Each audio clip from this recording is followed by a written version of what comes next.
পবিত্র ঈদুল আজহার দিনে ঝালকাঠি সদর উপজেলার বিন্নাপাড়া গ্রামে জমি সংক্রান্ত বিরোধের জের ধরে বাবা ও ছেলেসহ একই পরিবারের ৩ জনকে কুপিয়ে জখম করা হয়েছে বলে অভিযোগ পাওয়া গেছে। আজ সকাল ৮টার দিকে এই ঘটনা ঘটে। আহতরা হলেন হেলাল খান, তার ছেলে সোহেল খান ও রানা খান। এরা ঝালকাঠি সদর হাসপাতালে চিকিৎসাধীন রয়েছে।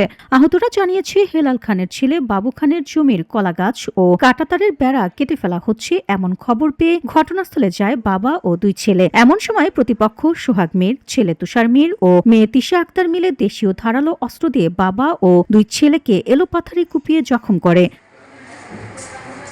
পরে স্থানীয়রা উদ্ধার করে ঝালকাঠি সদর হাসপাতালে ভর্তি করেন। আহতদের মাথাসহ শরীরের বিভিন্ন স্থানে আঘাতের চিহ্ন রয়েছে। ঝালকাঠি সদর হাসপাতালের কর্তব্যরত চিকিৎসক গোপাল শীল বলেন, আহত একই পরিবারের 3 জনকে চিকিৎসা দেওয়া হয়েছে। প্রাথমিকভাবে মনে করা হচ্ছে ধারালো অস্ত্র দিয়ে এদের জখম করা হয়েছে।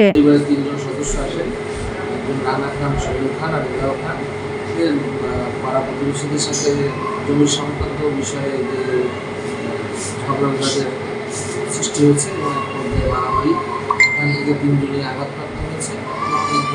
ধরুন সন্তানের ইনচার্জ লুকিং হোম হিসেবে বিবেচনা করি